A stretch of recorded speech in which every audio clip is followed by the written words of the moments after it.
श्री कहते हैं कि आपके कर्म ही आपकी पहचान है, वरना एक नाम के हजारों इंसान हैं। धर्म केवल कर्म से होता है, कर्म के बिना धर्म की कोई परिभाषा ही नहीं है। अहंकार करने पर इंसान की प्रतिष्ठा, वंश, वैभव तीनों ही समाप्त हो जाते हैं। जीवन में कभी भी किसी से अपनी तुलना मत कीजिए, आप जैसे हैं सर्वश्रेष्ठ हैं। बुरे कर्म करने नहीं पड़ते हो जाते हैं और अच्छे कर्म होते नहीं करने पड़ते हैं। जो अपने मन पर नियंत्रण नहीं रखता, वह स्वयं का शनैः शनैः शत्रु बनता जाता है। बुद्धिमान व्यक्ति को समाज कल्याण के लिए बिना आसक्ति के काम करना चाहिए। स्वार्थ संसार का एक ऐसा कुआं है जिसमें गिरकर निकल पाना बड़ा कठिन होता है। सेहत के लिए योग और किसी की जरूरत पर सहयोग, दोनों से ही जीवन बदलता है। श्री कृष्ण कहते हैं कि जो जैसा करेगा वैसा भरेगा। गीता में लिखा जैसी करनी वैसी भरनी। तो आइए जानते हैं इस कहानी के माध्यम से। एक गांव में रमीना अपने पति व 4 बेटों के साथ रहती थी। वह अपने परिवार के साथ खूब खुशहाल थी। वह मध्यम आय वाला परिवार था। रमीना परिवार की कमाई का अधिकांश भाग बच्चों की शिक्षा पर खर्च करती थी। पिता भी बच्चों को खूब प्यार करता था। एक दिन अचानक रमीना का पति बीमार हो गया। डॉक्टरों व वैद्य को दिखाया, परंतु उन्हें उसकी बीमारी का पता नहीं लग सका। फिर अचानक उसकी मृत्यु हो गई। रमीना जैसे तैसे अपने बेटों को बड़ा करने लगी, परंतु जैसे जैसे वे बड़े होते गए उन्हें शहर जाने का भूत सवार होने लगा। धीरे धीरे वे गांव छोड़कर शहर चले गए। शहर में ही विवाह कर वही रहने लगे। रमीना बूढ़ी हो चुकी थी, परंतु उसने हिम्मत नहीं हारी थी। सिलाई बुनाई का कार्य करके अकेली ही रहती थी और अपने घर का गुजारा चलाती थी। एक दिन वह रसोई में खीर बना रही थी। खीर कई घंटों से पक रही थी। तभी रमीना को थकान महसूस होने लगी। वह रसोई के पास आंगन में चारपाई डालकर उस पर लेट गई। रमीना की अचानक आंख लग गई, क्योंकि वह दिन भर की थकी हुई थी। उसके पास घर के नाम पर एक कमरे का किराए का मकान था। उसका अपना मकान कब का बिक चुका था। उसे बेटों से शिकायत थी, परंतु वह कुछ कर नहीं सकती थी। उसके 4 बेटे गांव छोड़कर जा चुके थे।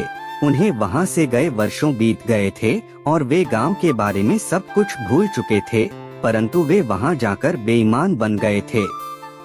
4 बेटे मिलकर घरों में चोरी करते थे, फिर माल बांटकर उसी से अपने परिवार का गुजारा करते थे। उन्हें न तो माँ की फिक्र थी, न ही कोई सुध। माँ का क्या हाल होगा, यह वे नहीं जानना चाहते थे। 4 बेटे चोरी में इतने माहिर हो चुके थे कि वे कभी पकड़े न जाते थे। एक दिन उन्होंने एक सर्राफ के यहाँ चोरी की और खूब मालामाल हो गए। लेकिन चोर को तो चोरी के सिवा कुछ करना आता ही नहीं है। वे आलसी बनकर उस माल पर ऐश करने लगे। कुछ ही दिनों में सारा धन और माल समाप्त हो गया। अब उन्हें फिर से धन पाने की चिंता सताने लगी। एक दिन वे चोरी के इरादे से शाम को घर से निकले, तभी उन्हें एक युवक मिला। वह बोला, तुम कहाँ जा रहे हो, मुझे भी साथ ले लो। 4 ने उसे इनकार कर दिया, परंतु वह युवक उनकी खुशामद करने लगा और बोला, अच्छा भैया, तुम यह बता दो कि तुम कहाँ जा रहे हो। एक बेटा क्रोधित होकर बोला, चोरी करने चलोगे? हाँ भैया, सब कुछ करूँगा। मैंने 5 दिन से खाना नहीं खाया है। जैसा कहोगे वैसा ही करूँगा। जो दोगे वही ले लूँगा, अपना हिस्सा भी नहीं मांगूंगा।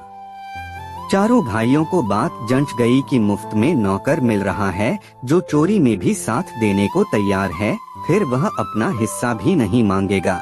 उन्होंने युवक को साथ ले लिया, परंतु उसे समझाया, देखो तुम पहली बार चोरी करने जा रहे हो, कोई बेवकूफी मत करना।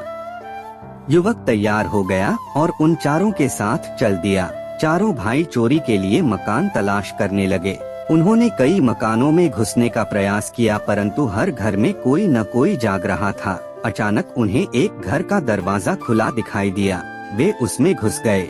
वहां उन्होंने खूब जमकर चोरी की। घर का हर सामान एक चादर में बांध लिया। हालांकि घर में कोई भी कीमती सामान न था। परंतु वे चोरी करने निकले थे तो उन्हें कुछ न कुछ तो चुराना ही था। तभी एक बेटे की रसोई की ओर नजर गई।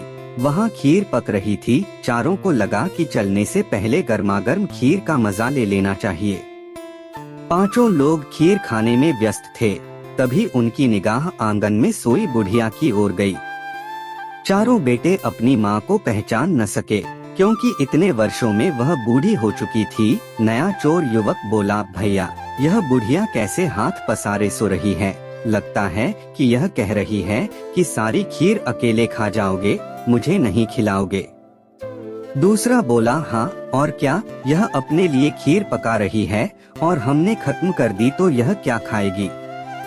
तभी युवक तेजी से उठा और एक चम्मच खीर बुढ़िया के हाथ पर रख दी। गर्म खीर हाथ पर रखते ही बुढ़िया चिल्लाते हुए उठ बैठी। वह चिल्लाई, बचाओ, मैं मर गई। उसकी आवाज सुनकर पांचों चोर घर के अलग अलग कोनों में छिप गए। रमीना के चिल्लाने से बहुत सारे पड़ोसी दौड़े आए और पूछने लगे कि क्या हुआ, वह क्यों चिल्ला रही थी। अचानक हाथ पर गर्म खीर रखने से और भीड़ इकट्ठी होने से रमीना कुछ समझ ही न सकी कि क्या हुआ। वह नींद में थी। तभी एक पड़ोसी ने पूछा, अम्मा क्या हुआ? रमीना बोली, पता नहीं क्या हुआ, मैं तो सो रही थी। यह खीर मेरे हाथ पर कहां से आई, यह तो ऊपर वाला ही जाने।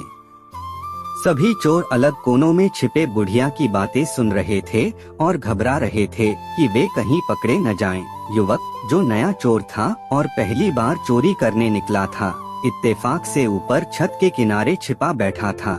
रमीना की बात सुनकर उसे यूँ लगा कि बुढ़िया ने उसे देख लिया है, तभी कह रही है कि ऊपर वाला जाने। वह ऊपर छिपे छिपे ही जोर से बोला, मैं क्या जानूं, यह तो बाथरूम वाला जाने कि क्या हुआ। युवक की बात सुनकर बाथरूम में छिपा चोर घबरा गया कि वह पकड़ा जाएगा तो उसकी पिटाई होगी। वह स्वयं को बचाने के प्रयास में बोला, मैं क्या जानूं, चारपाई के पीछे वाला जाने।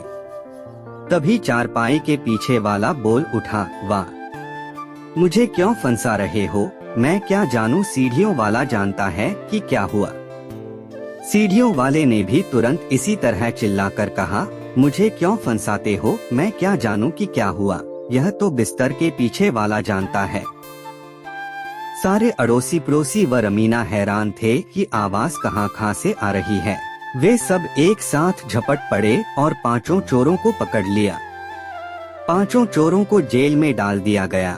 वहां पुलिस ने उनका अतापता पूछा तो पता लगा कि उनमें से 4 चोर तो रमीना के ही बेटे थे। चारों ने बहुत मिन्नत की उन्हें बख्श दिया जाए, परंतु रमीना ने कहा, मैं बचाने वाली कौन होती हूँ, जैसी करनी वैसी भरनी।